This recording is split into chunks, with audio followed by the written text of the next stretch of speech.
लेकिन अगर दुनिया का कोई भी देश, कोई भी राष्ट्रपति भारत का और 140 करोड़ भारतीयों का अपमान करता है तो उसको जवाब दिया जाना चाहिए और उसी भाषा में जवाब दिया जाना चाहिए। अभी आपने कहा राजगी जी जुमलेबाजी में और राजनीतिक तौर पर, डिप्लोमेटिक तौर पर ये जुमलेबाजी है क्या? ये जुमलेबाजी है या डिप्लोमेसी की सभ्य भाषा है? मैं देखिए, आप क्या चाहते? घुटना झटक राजनीति नहीं है कूटनीति कि आपने नी जर्क रिएक्शन दिया, जवाब दिया, गालियां दी, बुरा भला कहा। आप डिप्लोमेसी का डी अगर जानते होते। उपराष्ट्रपति अमेरिका के जिनके बारे में ऑन रिकॉर्ड पार्लियामेंट में कहा गया कि उन्होंने फोन किया था कि पाकिस्तान बड़ा कुछ अटैक करेगा तो भारत की तरफ से प्रधानमंत्री नरेंद्र मोदी ने कहा कि छोटा अटैक करेगा हम बड़ा करेंगे, गोली का जवाब गोले से देंगे। ये बात क्यों कन्वीनियंटली आप लोग भुला देते हैं? वामपंथी विचारधारा दो तरीके से काम करती है, जहां तक मैं समझ पाया हूं। पहली विचारधारा उसकी यह होती है कि वो आपके पास आपके हक की बात करेंगे, आपको पहले अपने विश्वास में लेंगे, आपके लिए कार्य करेंगे, फिर धीरे धीरे धीरे करके वो अपने जो विदेश में बैठे हुए आके हैं उनके हित की ओर आपको लेके जाएंगे और आपको उनके हितों के बीच ले जाकर के फंसा देंगे। और दूसरी विचारधारा है कि पहले एक व्यक्ति कहीं से झूठ बोलेगा, दूसरा उसको कोट करेगा, फिर तीसरा कोट करेगा और इस प्रकार से वो पूरी अपनी उस झूठ को परोस देंगे और आपको फिर बाद में ऐसा लगने लगेगा ये सभी सच बोल रहे हैं, इस बात को बोल रहे हैं तो जरूर इसमें कुछ ना कुछ सच्चाई है। इस प्रकार से ये वामपंथी विचारधारा काम करती है। पहली विचारधारा तो आपको यहाँ आशुतोष के बातों से समझ में आ जाएगा कि वो किस प्रकार से हमारे लिए बात करते करते करते किस प्रकार से अपनी बात को चीन के समर्थन में लेके चले गए। और दूसरी विचारधारा को समझने के लिए आप एक YouTube चैनल पे जा सकते हैं, आपका अखबार, जिसमें वरिष्ठ पत्रकार प्रदीप सिंह ने बहुत ही ब्रीफली उदाहरण के साथ उसे समझाया है। खैर उसको आप जाकर देखिएगा, लेकिन फिलहाल अभी आशुतोष की बातों को सुनते हैं और समझते हैं कि वो किस प्रकार से हमारे हितों की बात से लेकर वो चाइना के हित में चले गए। चलिए वीडियो को शुरू करते हैं। स्ट्रैटेजी सही है। मैं तो आज इस बहस को लाना चाहती हूँ कि हम जो कर रहे हैं इस वक्त, हम ब्रिक्स पर अगर जोर दे भी रहे हैं तो हम चीन से कितना भरोसा कर सकते हैं? और देखिए ट्रम्प क्या कर रहे हैं, न सिर्फ ट्रम्प मुनीर का एक गठजोड़ बन रहा है, वो चाइना को भी धीरे धीरे रिझा रहे हैं। 90 दिन का एक्सटेंशन और बार बार मतलब अब चीन भी उनको अच्छा लगने लगा इंडिया के सामने। मजनू क्या कर रहे हो तुम? किसी को भी फोन करते हो, कुछ भी मांगते हो? अंजना जी, जो सवाल आपने पूछा है उसका एक संदर्भ है और वो जो आसिम मुनीर ने कहा, पहले मैं उस बारे को थोड़ा सा स्पष्ट कर दूं, फिर मैं चाइना पे आता हूं तो बात ज्यादा बेहतर तरीके से होगी।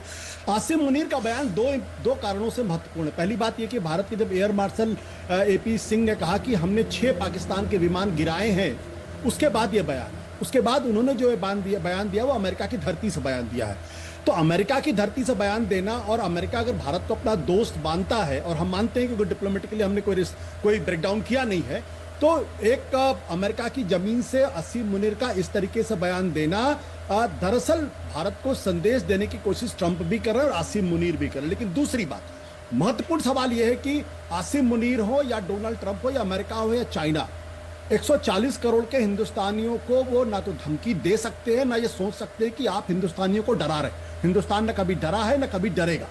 तीसरी बात, जहां तक महत्वपूर्ण सवाल इस बात को लेकर है जो उनके न्यूक्लियर डॉक्ट्रिन का प्रश्न है, तो पाकिस्तान की जो पूरी की पूरी न्यूक्लियर डॉक्ट्रिन है वो इंडिया सेंट्रिक है और उसमें थोड़ी सी जो एम्बिग्यूटी थी वो 2024 में क्लियर कर दी है। उनका कहना है कि हमारे पास नो फर्स्ट यूज, यानी हम पहले स्ट्राइक भी कर सकते हैं, जबकि भारत की स्टेटेड न्यूक्लियर पॉलिसी 2003 में जो के सुब्रमण्यम है, जो मौजूदा विदेश मंत्री उनके पिताजी थे, उन्होंने पहली बार स्टेट किया था भारत की नो फर्स्ट यूज पॉलिसी है। लेकिन राजनाथ सिंह ने और पर्रिकर ने, दोनों ने यह क्लियर किया था कि उसके बारे में जरूरत पड़ेगी तो हम सोचेंगे। यानी भारत भी पाकिस्तान की किसी भी हरकत के लिए तैयार है, इसलिए पाकिस्तान ये समझ ले कि वो अगर हमको धमकी देने की कोशिश कर रहा तो डरने वाले नहीं। तीसरी बात, जो चाइना का प्रश्न है, मैं बार बार इस बात को कह रहा हूं कि China is a civilisational country, India is a civilisational country. हमारा और चीन का इतिहास 4000-5000 साल पुराना इतिहास है। हम अपस्टार्ट की तरीके से बिहेव नहीं करते, इसलिए और अमेरिकन जिनका इतिहास अभी 250 साल पुराना है, उनकी कोई संस्कृति नहीं, उनका कोई अपना सिविलाइजेशन नहीं। इस संदर्भ में कहता हूं कि भारत को पाकिस्तान, चाइना के साथ अपने रिश्ते बेहतर करने चाहिए, इर्रिस्पेक्टिव ऑफ ऑपरेशन सिंधु। उससे कई फायदे होने वाले हैं। एक, आप चाइना से जो हमारी टेंशन है, जो लगातार किटकिट हो रही है, उसमें कमी आएगी। चाइना दबाव डालेगा पाकिस्तान के ऊपर, उस पर भी कमी आ सकती है, और रूस जो थोड़ा सा डिस्टेंट दिखाई पड़ रहा है उसमें भी कमी आने की संभावना। लेकिन अभी भी जियो पॉलिटिक्स काफी वोलेटाइल है। 15 अगस्त को अगर आप देखें तो पुतिन और ट्रंप की मुलाकात होने वाली है, भारत के प्रधानमंत्री चाइना जा रहे हैं, तो अभी कुछ भी कहना मुश्किल है। लेकिन ना तो हमें अमेरिका को अपना एडवर्सरी मानना चाहिए, क्योंकि अगर मानेंगे तो हम सारे नेता तो कह रहे हैं ट्रंप को गाली दो, एडवर्सरी कैसे नहीं मानेंगे? राहुल जी भी कहते हैं कि गाली दो ट्रंप को खड़ा होके, और अब ओवैसी साहब भी कहते हैं कि पॉलिटिकल स्टेटमेंट दीजिए ट्रंप के खिलाफ। आप देखिए एक बात समझिए, ये सही है बाजी भाई। पॉलिटिकल पार्टीज क्या बयान देती है उससे मुझे फर्क नहीं पड़ता। अरे देश के अंदर की पॉलिटिक्स तो तय होती है ना, सरकार के साथ खड़े होना है या अलग होना है इस मुद्दे पर। जब भारत की विदेश नीति का प्रश्न आएगा, जब पाकिस्तान के सामने खड़े होने का प्रश्न आएगा, जब अमेरिका चीन के सामने खड़ा होने का प्रश्न आएगा, तो 140 करोड़ भारतीय नरेंद्र मोदी के पीछे खड़ा होगा, इसमें कोई दो राय नहीं। अगर इसमें कोई पॉलिटिक्स होती है, खड़े होने में ट्रंप को गाली देना शामिल है या ट्रंप को गाली देना शामिल नहीं है? ट्रंप को गाली, देखिए ट्रंप को गाली देने का नहीं कहा, ट्रंप को अच्छा, किसी राष्ट्राध्यक्ष को लायर बोलना गाली नहीं है तो क्या है? शोभा है? कैसी बात करते हैं? Please wait. ट्रंप को गाली देने का प्रश्न नहीं है, लेकिन अगर दुनिया का कोई भी देश, कोई भी राष्ट्र भारत का और 140 करोड़ भारतीयों का अपमान करता है तो उसको जवाब दिया जाना चाहिए, और उसी भाषा में जवाब दिया जाना चाहिए। अभी आपने कहा अमेरिका को दुश्मन देश नहीं मानना चाहिए। जवाब देना दुश्मन मानना ये दो अलग अलग चीजें हैं। एमईए का जवाब काफी नहीं है, ट्रंप से लायर बोलना होगा। नहीं, जवाब देना और जवाब देना और कैसे जवाब देना, ये भारत की विदेश नीति के लोग, समझदार लोगों जानते कैसे जवाब देना, तो वो उनका काम है जवाब देना। लेकिन अगर 30 से 32 बार अगर अमेरिका के राष्ट्रपति इस तरीके से भारतीयों का अपमान करते हैं, तो प्रधानमंत्री के स्तर पर उनको जवाब दिया जाना चाहिए इन एज मेनी वर्ड्स। तो क्या प्रधानमंत्री ने संसद के पटल पर जवाब नहीं दिया कि हमारा अमेरिका के राष्ट्रपति से कोई बातचीत नहीं हुई? इससे बड़ा क्या तमाचा हो सकता है कि प्रधानमंत्री कह रहे हैं कि हमने तो ट्रंप से बात ही नहीं की है। तो पूरी दुनिया में ट्रंप को झूठा साबित तो भारत की संसद में किया गया, इससे बड़ा क्या जवाब हो सकता है?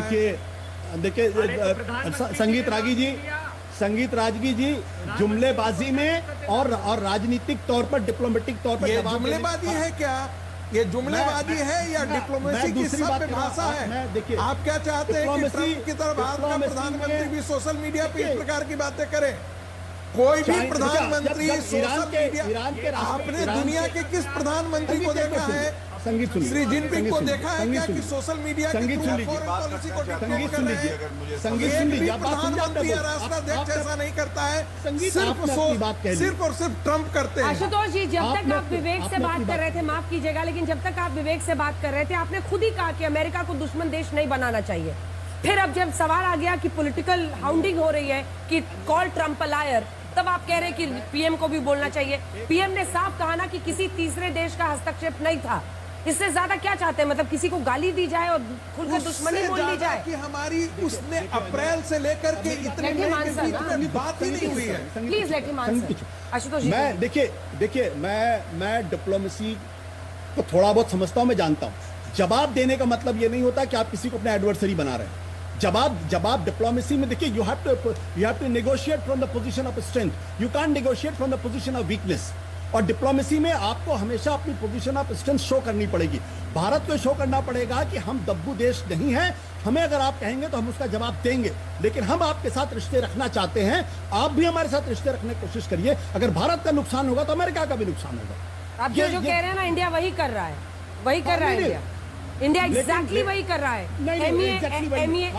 एमईए की तरफ से जिस तरह का स्टेटमेंट आया है ना, आईना दिखाते हुए, बताते हुए कि रशिया से वो क्या क्या खरीदते हैं, एक एक चीज बताई गई है, फैक्चुअली बात करता है ना इंडिया। अब उसमें आप चाहते हैं कि नहीं किसी को बैठ के गाली दी जाए और अपशब्द लिखे जाए, तो ये थोड़ा ना दो लोगों के बीच का इलिसिट या कोई रिलेशनशिप है जिसमें लड़ाई चल रही है और वो आपको अपशब्द लिखने हैं। बहुत समझदार एंकर है, आप अच्छी तरीके से जानती है मैं क्या कह रहा हूं। मैं सिंपल सी बात कह रहा हूं, मैं उत्तर देना भारत को चाहता has to negotiate from the position of strength. Bharat ने ऑपरेशन सिंदूर के बाद अपनी पोजीशन कमजोर की है, इसीलिए दुनिया के देशों में आज की तारीख में भारत के साथ कोई खड़ा नहीं बच सके। जी कैसा आदमी लेके आया तू, क्या बोल रहे हैं, पागल है क्या आदमी? गौरव जी जवाब दीजिए। गौरव जी जवाब। ये सच्चाई है, इसको एडमिट करना चाहिए। एक सच्चाई ये भी है कि हमने न्यूक्लियर देश पर हमला किया और किसी ने चू तक नहीं किया। पूरे विश्व में एक देश ने चू नहीं किया। हमारी सेना ने घुसकर लगातार अलग अलग जगहों पर उनके सैन्य ठिकानों पर हमला किया, उनके सैन्य ठिकानों पर भी हमला किया। तैयार नहीं अंजना, कोई पाकिस्तान को आतंकवादी देश मानने के लिए तैयार नहीं है। यहाँ तक कि पाकिस्तान की सेना, जल्दी बोलिए गौरव जी, जमीन से भारत को धमकी देने की इजाजत दी गई। गौरव जी जल्दी बोलिए, सुनिए आशुतोष, जल्दी बोलिए, की बात भी सुनिए। हाँ। नरेंद्र मोदी जी के नेतृत्व में भारत हमेशा बात करेगा तो पोजीशन ऑफ स्ट्रेंथ से ही करेगा, लेकिन ये घुटना झटक राजनीति नहीं है, कूटनीति कि आपने नी जर्क रिएक्शन दिया, जवाब दिया, गालियां दी, बुरा भला कहा। आप डिप्लोमेसी का डी अगर जानते होते तो ये ना कहते कि ये कहना चाहिए। अपने देश के प्रधानमंत्री पे, सरकार पे भरोसा रखिए, जो आवश्यकता होगी भारत हित में करने की, केवल बोलना नहीं, झटकना होगा तो झटक के भी दिखा देंगे, चाहे वो कोई भी देश हो। लेकिन रूलिंग पार्टी का प्रवक्ता होने के नाते मैं समझता हूं किसी चर्चा में भी किसी राष्ट्र अध्यक्ष के लिए अपशब्द कहना या इस तरह की चर्चा करना भारत के हित में नहीं हो सकता। दूसरी बात, नरेंद्र मोदी जी संसद के पटल पे बोल रहे थे, ये तथ्य आपसे कैसे छूट गया आशुतोष जी कि अमेरिका के उपराष्ट्रपति का फोन आया, उन्होंने कहा पाकिस्तान जो है भारत पे अटैक करेगा, और नरेंद्र मोदी जी ने जवाब दिया कि अगर वो गोली चलाएंगे तो हम बारूद गोला चलाएंगे। ये बात आपको नहीं याद रहेगी क्योंकि आपको अपनी राजनीति करनी है यहाँ पे ओछी घटिया। एआईएमआईएम को जवाब देना चाहता हूँ। एआईएमआईएम के प्रवक्ता को ये भी नहीं पता है पिछले 11 साल में highest defence budget Narendra Modi ji की सरकार में इस साल आया है, लेकिन ये कह रहे बड़ा ही है। दूसरा, सबसे ज्यादा जो एक्सपोर्ट हुआ है डिफेंस का जो भारत में निर्मित है वो करीब 25,000 करोड़, ये 4 गुना ज्यादा है यूपीए के समय से। ये नरेंद्र मोदी जी के नेतृत्व में हुआ है। और एक बात और कहूंगा धैर्य की, जो मैंने करी, आप याद करिए मालदीव्स के प्रेसिडेंट मोइजो ये नवंबर 2023 में चुनाव लड़े, इंडिया आउट कैंपेन, यही सारे लोग ये तंज कसा, मोदी जी पे बुरी बात कही, लेकिन हमने वो किया जिससे उसके बाद प्रेसिडेंट मोइजू धैर्य दिखाया तो भारत भी आए और उन्होंने नरेंद्र मोदी जी को वहां गेस्ट ऑफ ऑनर बनाया और आज रिश्ते सुधर गए हैं। इसीलिए मैंने कहा घुटना झटक राजनीति और कूटनीति हानिकारक होती है, इनको शायद समझ में नहीं आए। उपराष्ट्रपति अमेरिका के जिनके बारे में ऑन रिकॉर्ड पार्लियामेंट में कहा गया कि उन्होंने फोन किया था कि पाकिस्तान बड़ा कुछ अटैक करेगा तो भारत की तरफ से प्रधानमंत्री नरेंद्र मोदी ने कहा कि छोटा अटैक करेगा हम बड़ा करेंगे, गोली का जवाब गोले से देंगे। ये बात क्यों कन्वीनियंटली आप लोग भुला देते हैं? आपका सवाल मुझसे है? हाँ जी, आपने हाथ उठाया था, जल्दी बोले। नहीं, मैं तो एक ही बात कहूंगा कि अभी डिफेंस बजट की बात की जा रही है। 2007 के बाद से भारत के डिफेंस बजट का जो कंट्रीब्यूशन, जो एलोकेशन है लोवेस्ट 1.89%। इसके पहले वाले साल में 1.92% था। और मनमोहन सिंह के जमाने से लेकर 2017 तक भारत का जो डिफेंस में जो डिफेंस में था, नहीं, अब मैंने आप बीच में नहीं टोका प्लीज, वो 2.5 से कम कभी नहीं था। 1.89% ऑफ द जीडीपी समझ में नहीं आ रहा है क्या? 1.89% ऑफ द जीडीपी समझ में नहीं आया? 17 साल का लोवेस्ट है, 17 साल का लोवेस्ट है। आपको नहीं समझ, अगर आप गूगल नहीं कर सकते तो मैं आपकी मदद नहीं कर सकता हूँ। भारत का पिछले 17 साल की सरकार ने किया lowest defence budget, lowest in India. कौन सा डिफेंस बजट मनमोहन सिंह की सरकार के समय कौन सा मनमोहन सिंह की लोवेस्ट है 1.89%। I challenge you. Absolute number में कहा जा रहा है, आवाज नीचे कीजिए। एक सेकंड। एब्सोल्यूट नंबर में बात हो रही है, एब्सोल्यूट नंबर में आशुतोष जी, एब्सोल्यूट नंबर में बात हो रही है। उनका कहना है एब्सोल्यूट नंबर में ज्यादा, लेकिन मेरे सवाल का तो जवाब दीजिए। आपसे पूछा जाए, कुछ आवाज नहीं जा रही है क्या? मैंने जेडी वैंस पर सवाल पूछा, आपने जवाब ही नहीं दिया। सुन लीजिए। आपकी जो स्टैंडिंग कमेटी, जो फाइनेंस कमीशन है, उसने कहा कि भारत का नॉन कोलैप्सेबल बजट होना चाहिए अलग से। आपका सवाल शायद उन तक पहुंच ही नहीं रहा था। अमेरिकी उपराष्ट्रपति जेडी वैंस से जो बातें हुई प्रधानमंत्री की, वो बातों को आशुतोष नहीं बताएंगे। इसलिए नहीं बताएंगे क्योंकि उससे देश की शान बढ़ती है, और ये देश की शान पता नहीं बढ़ाना चाहते हैं या नहीं बढ़ाना चाहते हैं, लेकिन उन बातों को वो छुपा करके चले जाते हैं, बाकी सारी बातों की चर्चा करेंगे। और असीम मुनीर जो है अभी पाकिस्तान से धमकी दे रहा है, यानी कि उसको पता है कि इंडिया जब चाहे तब पाकिस्तान को मटिया मेट कर सकता है। इसी डर से वो जाकर के ट्रंप की गोद में बैठा और ट्रंप की गोद से धमकी दे रहा है। अगर उसमें हिम्मत होती तो खुले तौर पर धमकी देता, लेकिन उसमें हिम्मत है ही नहीं, उसकी तो फटी पड़ी है। इसलिए वो अमेरिका की गोद में बैठा हुआ है। अमेरिका की गोद में बैठ करके वो कितनी बड़ी कीमत चुका रहा है अपने पाकिस्तान के लोगों के लिए, ये शायद उसे अभी पता नहीं है।